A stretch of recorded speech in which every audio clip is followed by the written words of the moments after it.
Okay, guys, here we are. It's week 8. Can you believe it? It means we're on the home stretch of the quarter. At this point, you've got all your data. You've started to make sense of it. You've been interrogating it and asking it questions and thinking through what is potentially interesting here to use for your final report. And by interesting, we mean some sort of insight about how things work, how they don't work, what are the ways that they work in unexpectedly. How do the various aspects of organizational and social life are in line, and how are they in tension, etc., etc. So this week, we're going to get deep into contextual inquiry diagramming. And diagramming or modeling is another kind of way of trying to make sense of your data. So it's another form of analysis where you're trying to synthesize and understand and pull out the key elements of your data from various perspectives. And as you will see, there are a lot of different perspectives here. So there are a variety of models and diagrams that are used in the contextual inquiry process. Each is different. Each allows you to see different things and do different things with your data. Each of these also can be taken as an individual model, then aggregated or consolidated into these consolidated models. And by individual versus consolidated, all we mean is one perspective to multiple perspectives. And this could work in a number of ways, but it could be that the one perspective is your perspective on one form of work, or your perspective as the researcher on one person you met, taking that person's perspective, your perspective from one angle of the physical layout. And then you, as the researcher, go through and do the same model from multiple perspectives. So you then say, okay, well, now I'm going to do this person, and now I'm going to do this person, or now I'm going to think about this other form of work. And so you're creating these multiple perspectives that you are then going to aggregate and consolidate. Another way that this happens is in project teams. So a lot of this work is done in groups. And so it may be that everybody in the group sits down and does their perspective on the same workflow or physical layout or artifact. And then you come together and align and aggregate and see where there's overlaps and where there aren't, and try and consolidate that. Now, for this class, I'm only asking you to do individual models. I'm not asking you to do the work of consolidating and aggregating. Though you may find that you want to for your final report. But for this class and this assignment, you're just going to be doing individual models. Now, and you may do individual models from different perspectives. Okay, so for all these models, perspective is incredibly important. And by perspective, we need to think about, well, there are a variety of perspectives possible, first of all. So you need to think about what perspective are you taking and be explicit about it. There's your perspective, your kind of aggregate ideas about what's happening that you've kind of gathered from a variety of informants or observations. You're kind of thinking through what are the various things I've seen.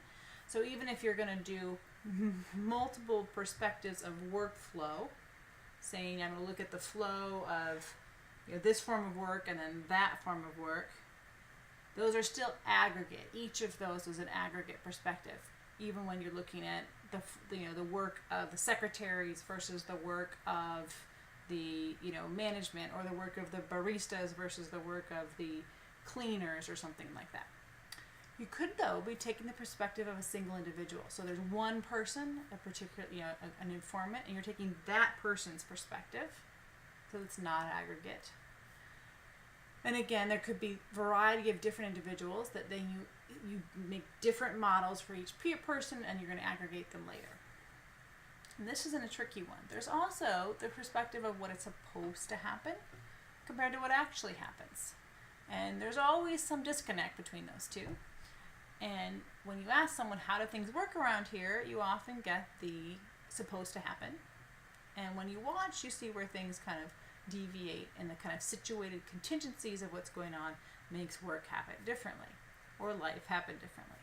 So you may not have been, we didn't do a full kind of data capture here. It was kind of shortened given the nature of the class. So you may not be able to really tease apart what are the kind of the formal supposed to's versus the informal kind of situated practices. But it's something to keep in mind when you are thinking through your data, think, where did I get this idea? Is this what someone told me or what I witnessed? How much do I think that this is a formal aspect or a more informal in terms of the perspectives? Okay, so now we're going to go through a few of these models. The first is the workflow model.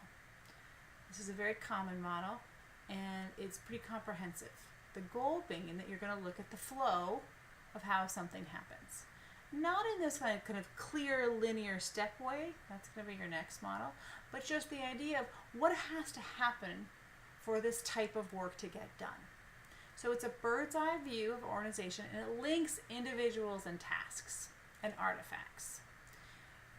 It's interested in understanding how a role is defined, who's in a role, how do roles change, how does communication happen, how is work divided and coordinated, and how does a kind of a scope of work happen. So you could say, I'm going to take the workflow of the barista, or I'm going to take the workflow of the museum curator, or I'm going to look at the workflow of the sales clerks, and be thinking about what are the various roles and what do they have to do and who do they have to intersect with to kind of get their job done on an ongoing basis.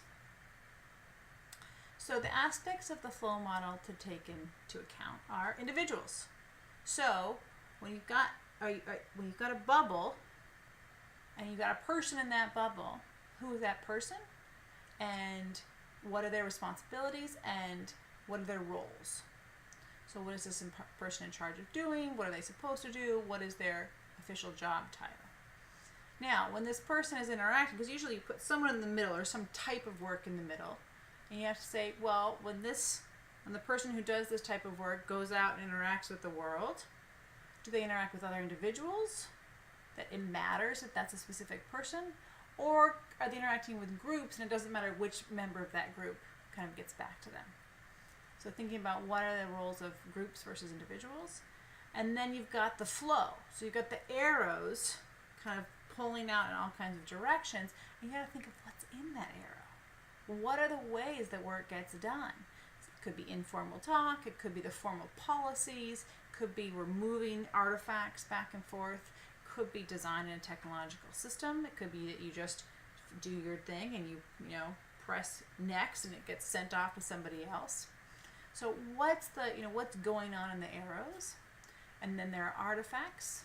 So what's moving? What's being moved between people in order to get the work done? Places. So where does work happen? And how does the kind of physical layout either facilitate the flow or undermine it? And of course, breakdowns. So where are there problems in communication and coordination and getting work done? And what do people do about that? Okay, so what does this model help us see? It helps us see coordination and kind of coordination in process. What's going where? What are the transition points? Who talks to who? Again, strategy. And there are various strategies here. So what is the logic of how work is happening from the organization's perspective? What is it by the individual's perspective or the different groups' perspective? So what are the various types of strategy that motivate this kind of work, and then what are the various types of strategy that suggest how work is actually happening? Roles. So what are the different roles? What defines what a role is? Do people ever change roles? Do they jump in and out of roles regularly? Now, you can think about roles at all different levels. It could be your job title, or it could be a much more, more organic role. And what tasks are associated with different roles. And then there's the informal structure. So who goes to for help, and what are the forces that keep things moving? So if things start to get stuck, if there is a breakdown, how do people deal with that? So here is a, not particularly detailed, but yet you can see how busy it is, view of secretarial work that's from your lovely contextual design textbook. And you can see here that you've got the ovals, which are people or roles. Some of them are individual people, and some of them are groups, which they don't delineate, which would be nice if they did. You got arrows where work is going out and coming back in. You've got kind of these arrows are kind of communication and, you know, movement of artifacts. One nice thing maybe to add to this diagram would have been some sense of how are people communicating? Are they getting up and walking? Are they, you know, sending an email, sending an instant message? Just be nice to know how communicating is happening. You can see the rectangles are artifacts, and you can see through this how artifacts become part of the workflow.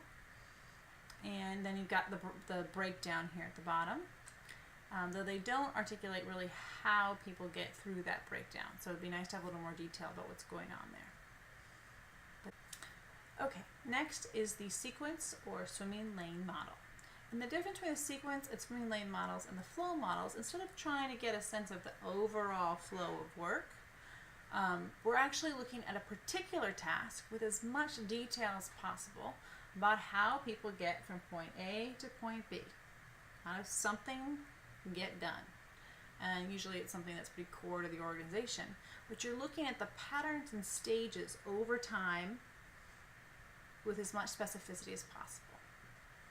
And the swimming lane model, just so you know, is basically the sequence model plus insertion of communication acts. So rather than just the work happening, who has to talk to who for the work to get done? I don't know who gave them their names. They're kind of silly. I think the swimming lane is because you're going to be tracking communication and work next to each other, maybe in an Excel spreadsheet or something that makes it nice and linear appearing. Okay, so the aspects of a sequence model are intent. What is the sequence trying to achieve? An intent can change at different times in the process. And there can be primary versus secondary intent. So there can be the main intent, and then these like mini intents for parts of the process, or secondary intents that that kind of figure in but are not the main goal. Triggers. I think triggers are fascinating because they reveal how things, what starts something off. So what causes a sequence of actions? Not necessarily another person, not necessarily obvious. So this can be tricky, but to think to yourself, what made this start happening? Steps, key. What are the actual steps? And what are the thoughts preceding each step? So what leads from one step to another? And again, that goes with order. So what is the order of steps, and where are there loops and branches and alternate avenues? So where does the kind of lockstep sequence model become something that branches out in order to get to your final point? Breakdowns, of course. Where is there a problem of moving from step to step? One of the sequence model can help us see a lot of interesting things. I particularly like hesitations. So where does it fall apart? Or pause. What happens when you got someone waiting for someone else and you're in that loop of waiting because you can't get something done? And what do individuals do to jumpstart work when it gets stalled? So where does it falter? And what do people do to get work moving again? Triggers again. So what isn't a trigger? What are the signals, actions, sounds, the people that inspire action, and which inputs don't? I mean, sometimes you get asked to do something and it doesn't happen. So why wouldn't that be? Intents, as I said before. Why does sequence matter to the person engaging in it, and what are the variety of intents, and how do they relate? So again, here is a fairly basic sequence model. You see on the left, you've got intents. Now, they're not talking about multiple orders of intent. They're really kind of talking about intents changing. They could have a little more detail and nuance on what's going on with intent here. And you can see that this is a list of actions. It's pretty straightforward. Okay, they could have more nuance, but we don't want these models to get so nuanced that you can't actually see what's going on. So it's a fine line between what is enough information that makes this kind of helpful and nuanced, but too much information can be hard because then you can't read it and learn from it. It's just too much going on. And there's not a lot of information about what happened during that breakdown, but maybe that's sufficient. And if you were to make this a swimming lane model, you would have another column next to it that goes at a communication axis, as we said. And there's some examples of those in the textbook. Okay, so that's our first two. We're going to keep on going in the next few lectures with more different contextual inquiry models.